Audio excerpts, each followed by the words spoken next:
Safety Queensland is pleased to be part of the second Safe Work Australia virtual seminar series. Last year we shared our focus of working directly with industry to progress the work health and safety agenda in Queensland. We introduced some of our industry safety leaders and shared their views on how important effective leadership is to deliver safe and productive business outcomes. But our safety leadership journey really began some years before that.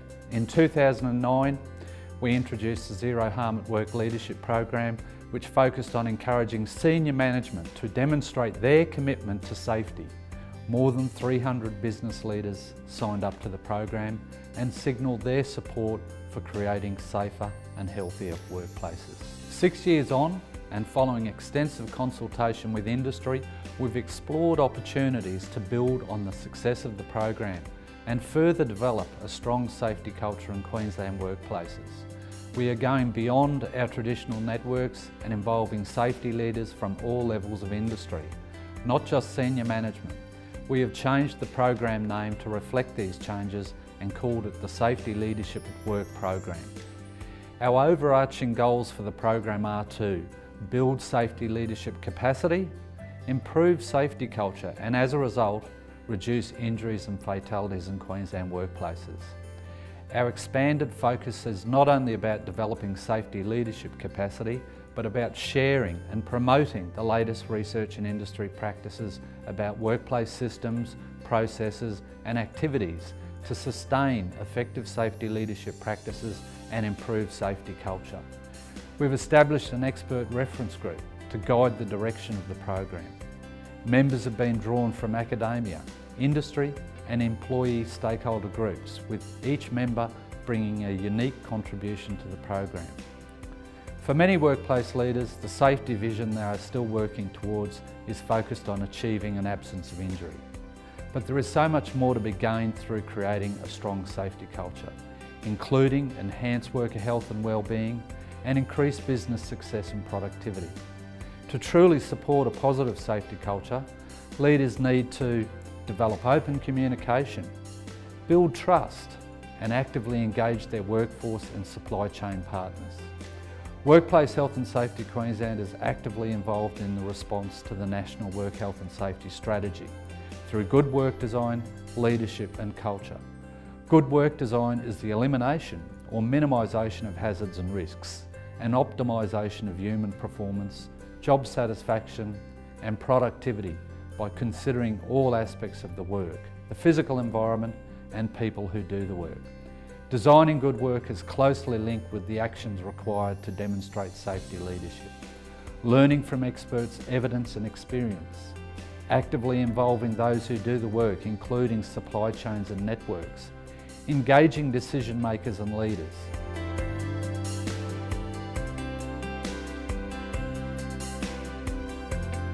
The same principles and practices underpin our approach to the Safety Leadership at Work program.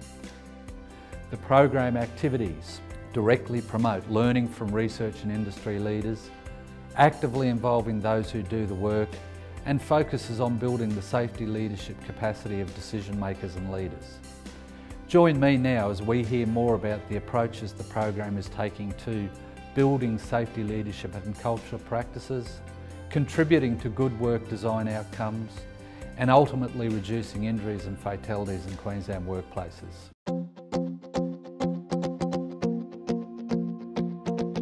I'm Jenny Hunter, Manager of the Leadership and Culture Strategy Unit at Workplace Health and Safety Queensland. Over 900 people from a range of industry sectors are members of our Safety Leadership at Work program. I want to ask you to take a few moments to imagine the unique experiences of each and every one of those members. What sectors do they work in? Construction, healthcare, transport or manufacturing? What is their role in the workplace? Supervisor, general manager, small business owner or a certified professional? What safety experiences have they had in their current workplace or over the course of their career? What does safety leadership mean to them? What are the unique safety challenges they are dealing with? When you think about the range of possibilities presented, you get a sense of the size of the safety challenges workplace leaders are dealing with. The Safety Leadership at Work program aims to help members address their safety challenges through tools and resources, events and learning from other safety leaders. One of the priorities of the program is to find ways to bring about a shared understanding of what safety leadership really means and to provide an evidence-based approach to support the take-up of safety leadership and culture practices across industry. To meet these goals, we have developed a safety leadership and culture model that introduces the key influences and practices of safety culture. The model has 4 components which contribute to an organisation's safety culture. 1. Demonstrating safety leadership from the top down. 2. Building a safety culture through 6 key engagement principles. 3. The importance of safety leadership at all levels. And 4. Understanding the drivers of safety climate.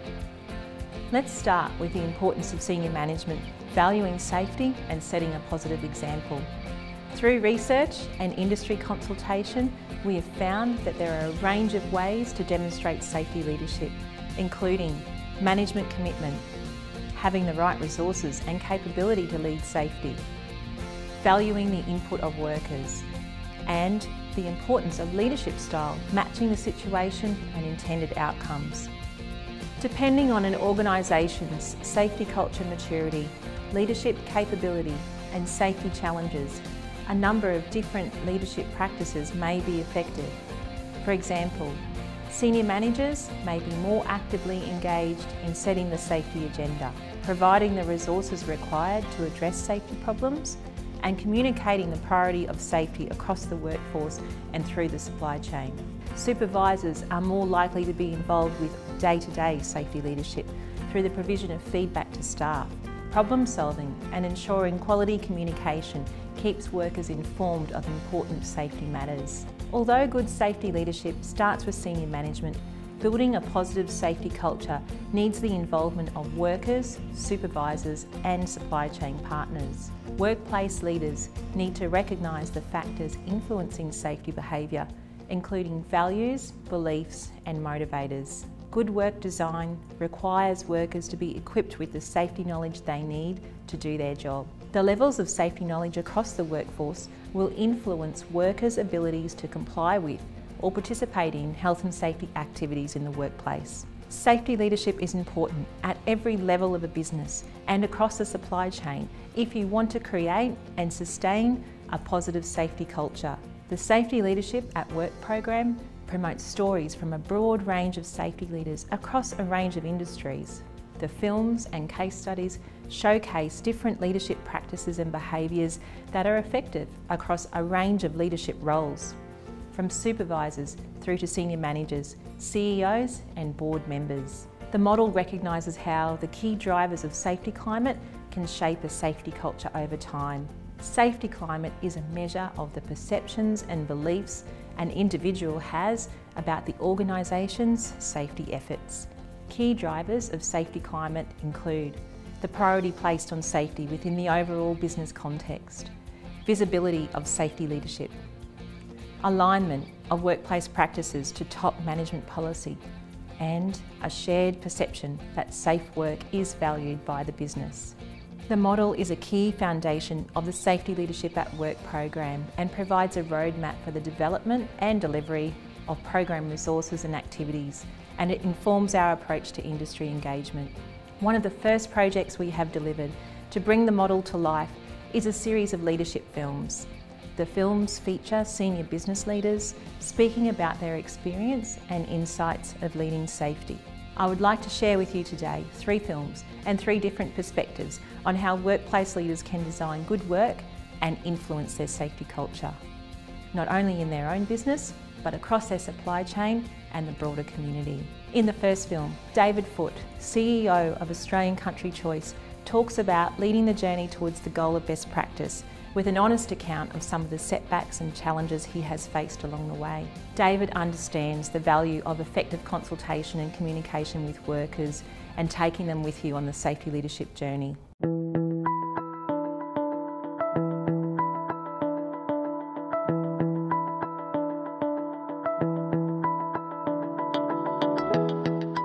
My name's David Foote. I'm the CEO of a family-owned company, Australian Country Choice, based in Brisbane but operating across most of southwestern Queensland.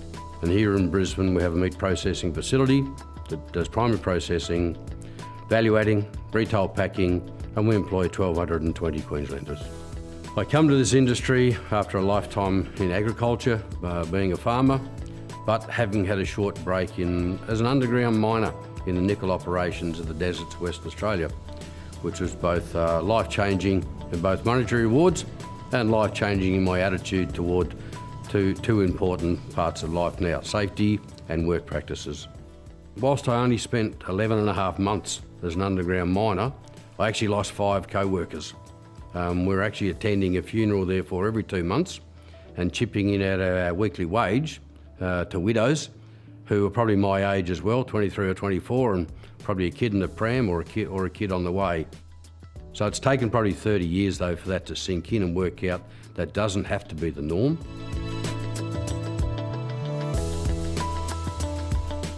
ACC took over the Cannell Hill site back in 2000, and it would be fair to say that probably the safety culture in the site and the workforce at that time may have been at a near all-time low. We entered here, well, I think with one of the worst insurance premium rates for work cover, and over the time we worked out that every impact we could have on reducing that actually was a financial benefit. So within 3 years of taking over the site, we actually managed to reduce our initial premiums by 50%. That financial benefit not only gave us more productivity and less lost time, it also created some dollars to start to develop some safety processes and importantly install some safety equipment across the site and maybe bring the site up, which has been here in existence for 90 years, to a more modern level of a workplace. Whilst ACC strives and we talk about best practice, we talk about leadership, we want to be at the front, we want to be a good role model, we're not perfect. We are not incident free. We've had 2 major incidents in the last 10 years that involved either a forklift incident here at the factory and a serious injury to a young lady, and we've had a more recent amputation of one of our feed mill operations out in Rural. The amputation incident out of the feedlot, which is in quite a small workforce community where they all live together and work together, was dramatic. The district was flooded. We actually couldn't get any ambulances in or out. We couldn't get traffic in or out. The only helicopter in the district was 6 hours away. So we've actually had to provide medical assistance on site to a major amputation. And the emotional impact that had on staff is still telling today. In fact, some of our staff are still receiving counsel over that incident more than a year later. The incidents give you a constant reminder, are you doing everything that you can? Have you got every yellow line painted on the ground? Have you got every sign up that you can? Is your production management team really responding to your safety management team? Or are your safety people, are they just going around doing the tick and flick? Or actually being able to drive change cultures? But what you got to do, you actually got to give your safety team the confidence that they are of equal importance and standing in your work structure as the production people. Taking workers for the journey and making it front of their mind is actually one of the greater challenges in business. Well, we actually have a stop for safety workday now as part of our practice. So over the last 5 years, we shut the factory down for 2 periods a day because we run 2 shifts. And we actually try, instead of the bossy bashing them, because that's what bosses do, we actually bring in outsiders to try and deliver a message and a different message each year. So we stop the factory, they get lunch, and it's 500 people. It's not an easy process feeding 500 people. And we bring on a speaker. We've had Mal Meninga when he was safety ambassador.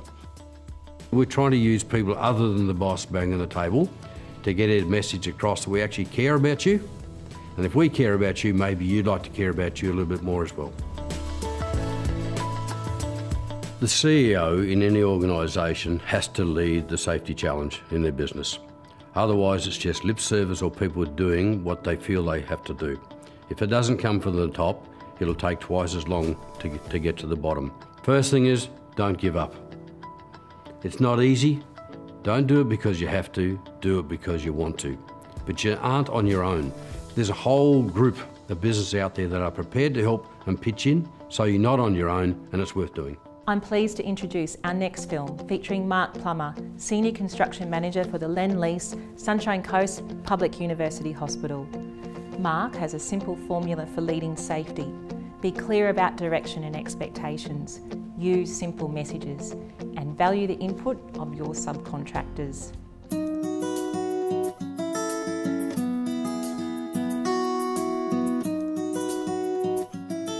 I'm Mark Plummer. I'm the Senior Construction Manager for Lend-Lease on the Sunshine Coast Public University Hospital. This project is a $1.8 billion project for the Queensland Government. Sustaining the culture of safety on a project is very important, and it's a challenge. So from our side of things, the first thing we do is you must believe in what you're doing. You have to believe that what you're doing is the right thing. In achieving the first 1 million hours without a lost time injury, the management's component is only one part in the whole process. Our part is very much about setting the direction and the expectations that the team have to achieve. It's about making sure the message is very concise and simple in its delivery so people understand and can follow that direction. Maintaining the energy and safety is always a challenge on a project. You need to be at all stages holding each other accountable. So at one stage, when one person drops the ball, there's another person in the background backing you up. We know where our expectations are, we know where our goals are, so as a team we can keep that momentum going on safety. We have a very simple message about factory clean. We want it to look like a factory floor. So from the moment people walk on the project, they see that the project is well set up and well laid out, and we carry that expectation through to our subcontractors about that's how we want them to perform. So there's a fair bit of expectation management from the moment they walk on to the moment they start work on the project. Our final part of communicating with our subcontractors and keeping them engaged is making sure that we listen to what they're saying. They know their work very well, better than we do. So it's about listening to them and making sure their concerns and comments are incorporated and addressed. The challenge with safety is always to make sure that people feel comfortable of saying, hey, I don't feel safe, or I see there's a concern. And you need to encourage your workforce to be confident that they can stick their hand up and say, I see a risk. You've got to treat every comment and every concern raised as valid and address it with the respect that it deserves. As you walk around the job, you see the pride in some of the guys from what they're doing, and that gives me a real buzz. I care about the guys on site. I really want to be able to go home each night and feel comfortable that we've done everything in our power to make sure that they have gone home safely.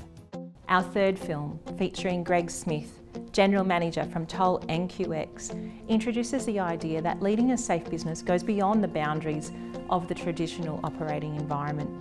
Greg shares insights into the work Toll has undertaken to improve road safety, not only for its own workforce, but across the transport sector and for the broader community.